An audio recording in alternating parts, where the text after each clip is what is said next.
Ladies and gentlemen, welcome to the very first video on positional chess. And what better way to start besides covering passed pawns, as in the name of the channel. So let's begin. First, we have to understand what a passed pawn is, and then we're going to understand how to play with it. And the simplest way to describe a passed pawn is a pawn that cannot be blockaded or taken by another pawn. So as we can see here in this example, this pawn on b4 is a passed pawn because it can just continue going until it promotes. And no pawn can capture it, no pawn can blockade it, and so therefore it is a passed pawn. So in a middle game, a passed pawn can be a great strength or a great weakness depending on how well protected it is and how easy it is to push. So if a pawn is very vulnerable and it's poorly protected, it's a weakness because you're most likely going to end up losing a pawn.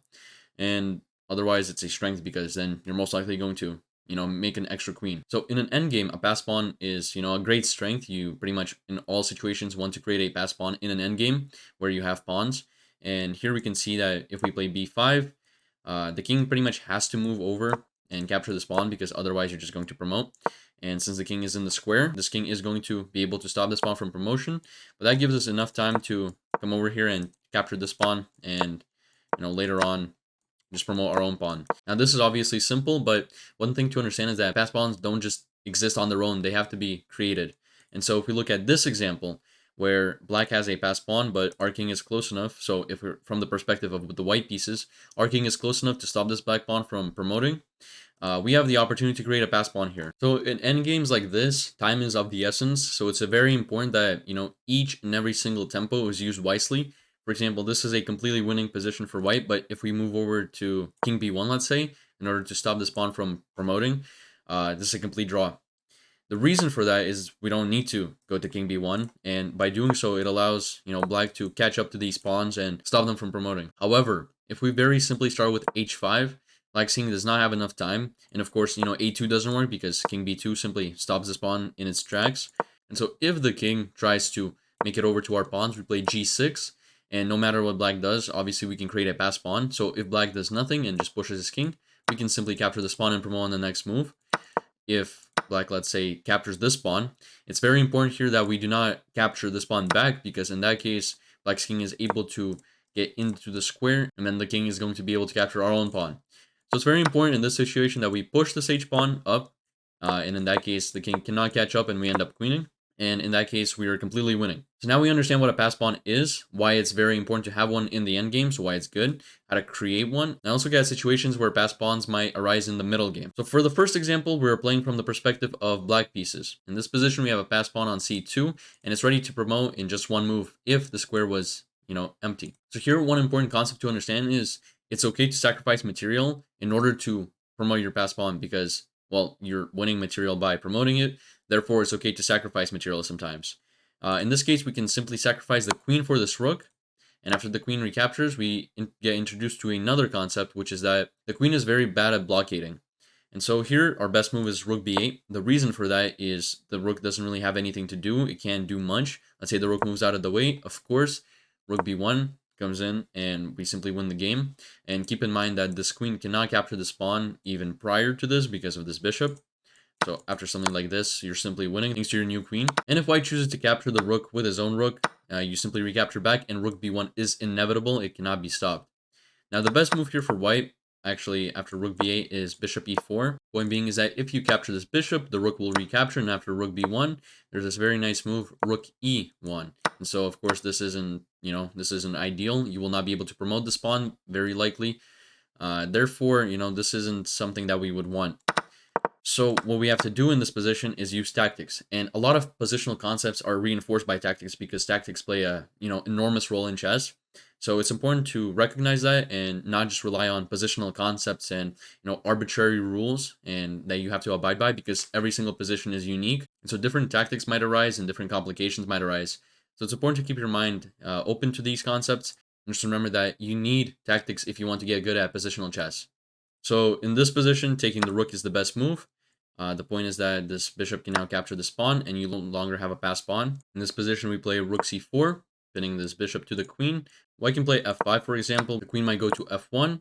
And from here, the game continues. You're going to end up in a position where you simply have, an extra passed pawn that you're going to push. You have two rooks for a queen, and there's no perpetual check in this position. So you are very much fine. After something like this, you can notice that there's no more checks. So you should be fine. You can just push this pawn and you will win thanks to your extra passed pawn. Okay, what concepts did we infer from this? It's okay to sacrifice material in order to create opportunities for your passed pawn, and that the queen is a very bad blockader. So the queen is very bad at blockading the square for promotion because let's say it was a rook instead of a queen. If we threaten the rook with our own rook, it's equal material, so white isn't in danger of losing anything.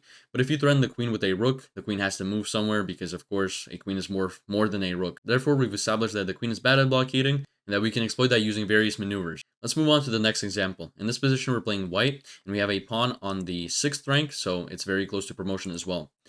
Here we can figure out that taking this rook right away obviously isn't an option. It seems like a free rook, but then you get checkmated with queen e1, and after the rook slides back, it just mate. Therefore, we have to do something different. So like I mentioned earlier, and I want to emphasize this, sacrificing material is okay, because you're going to end up making material from promoting your own pawn. So the move in this position, and if you haven't figured it out, pause the video, try to figure it out on your own. The move here is queen f7. Point is, you're going to be sacrificing the queen for a rook, but now what you might have noticed is that this pawn is on the 7th rank, and it cannot be stopped. Obviously, the queen cannot come back here because, quite obviously, you just promote. The king cannot do anything because it's supported by the rook. That's very important. What we've noticed in both examples is that the passed pawn, when it's on the 7th or 2nd rank, it's supported by a rook. So those are two concepts that I want to emphasize very heavily. The best continuation for black here is to take the c5 pawn, and after the promotion of our pawn, we're simply going to trade off these pieces, and now we're up in exchange. So the game isn't completely won, but obviously, you're up material, and this should be quite easy to convert. Now, if we look at this position and see if we can do anything else. So if we try something like e7, first of all, that doesn't work because of checkmate, but it also doesn't work because if we just ignore the, checkmate 1, this piece capture is possible via knight or queen. And so, of course, we don't really have any other options. So how do we find these tactics in an actual game? Because sacrificing the queen isn't something you're, generally used to. Well, you identify that in this position you're actually down material since black has an extra knight and you have no minor pieces left. So your only hope is promoting this pawn. You cannot do that through this file because we just discussed e7, and we cannot put a rook on the e file because obviously the queen is here to intercept that and checkmate you. So the only real way you can do that is by placing a pawn on the f file. And that right away introduces you to this queen sacrifice, which can be quite hard to see if you don't know what you're looking for. But once you've established that this is really your only way of promoting this pawn ever, you kind of understand that this is the best way to continue this game. We just looked at two examples of why passed pawns can be very powerful and aid you in completely winning games. Now let's look at an example where a passed pawn can be a weakness. Now in this position we can see that black has a passed pawn on a4. However, it is very poorly defended and there's no real prospects of pushing that pawn. Only the rook really defends the pawn, and black cannot maneuver his pieces very easily to support this pawn in being advanced. So the easiest thing you can do to stop a passed pawn is by blockading it. So that is a concept that is very important to understand. If you see passed pawns, especially if they're connected passed pawns, you need to blockade them. You can do that by playing queen a3, which is fine, but queen a3 isn't a very good move in this position because you don't actually threaten anything. You don't threaten to take this pawn, and now your queen is kind of stuck here. It's not really sure what it's supposed to do. Obviously, you can't take this pawn because the rook protects it. So a slightly better move is queen c2. So after queen c2, black cannot push this pawn, as we've identified, because of bishop c1. Obviously, there are some other moves that the engine might recommend. This is the most straightforward. Can black keep his pawn here? Not really, but black can try to hold on to it. Something like bishop a6. This attacks the knight and the rook. So obviously, you cannot take this pawn with anything because you end up losing this knight. If you try moving the knight out of the way, you might end up losing this rook, so that's probably best to be avoided. You can simply play rook f e1, and then after something like bishop b5, a simple knight c3 is good enough. You target this bishop, but primarily you target this a4 pawn, so no matter what black does here, something like e4, let's say, you can already take this pawn, and after these exchanges, you're going to be just a clean pawn up in a completely winning middle game / endgame. So what are the key takeaways from this position? Well, if you want to stop a passed pawn from advancing, you gotta blockade it. And you can do that with pretty much any piece.